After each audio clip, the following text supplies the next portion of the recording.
श्री अवधेश प्रसाद जी, अवधेश प्रसाद जी, अवधेश प्रसाद जी।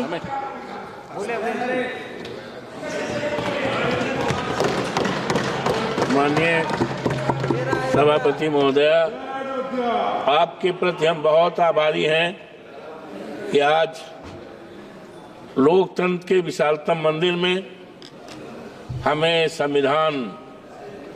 जिसका 75 वर्ष की वर्षगांठ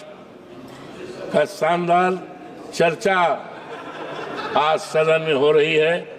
उसमें बोलने का मौका दिया। आज संविधान पर हमारे नेता माननीय अखिलेश यादव जी ने संविधान के प्रेमबिल पे, जो संविधान की आत्मा है, जिसको 26 नवंबर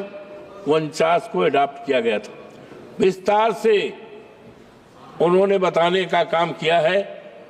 और संकल्प करने का काम किया है कि हम समाजवादियों के रहते, इंडिया गठबंधन के लोगों रहते, इस देश के बाबा साहब का जो संविधान है उसको न बदलने देंगे, न टूटने देंगे, न हटने देंगे। हम भारतीय संविधान लेकर देश की जनता का पैगाम, हम दिल्ली आए हैं बचाने संविधान। मनोहर, बहुत सी बातें माननीय रक्षा मंत्री जी ने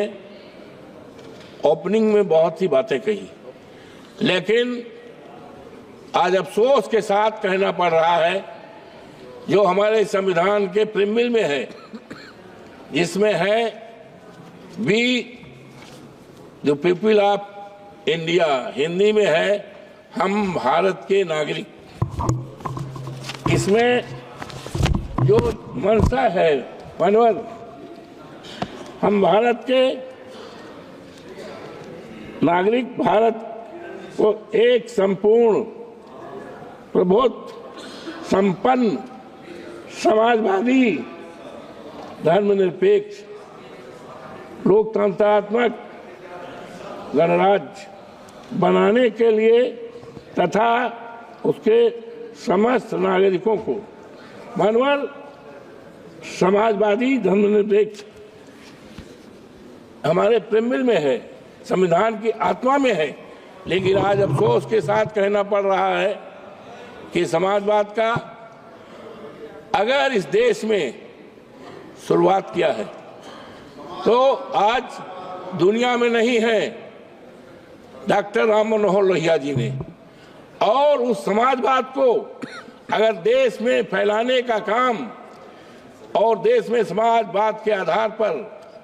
सरकार चलाने का कोई काम की शुरुआत अगर किया है तो आज ये दुनिया में नहीं है। हमारे नेता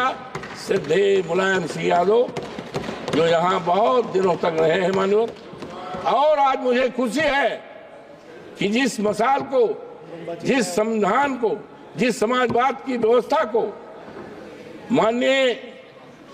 नेताजी ने शुरुआत किया, काफी चलाया है, आज हमें खुशी है कि हमारे नेता माननीय अखिलेश यादव जी ने उस पर पूरी तरह से संकल्प किया है कि हम समाजवाद के समाज को बनाने का, हिंदुस्तान बनाने का, और इसी आधार पर मानवर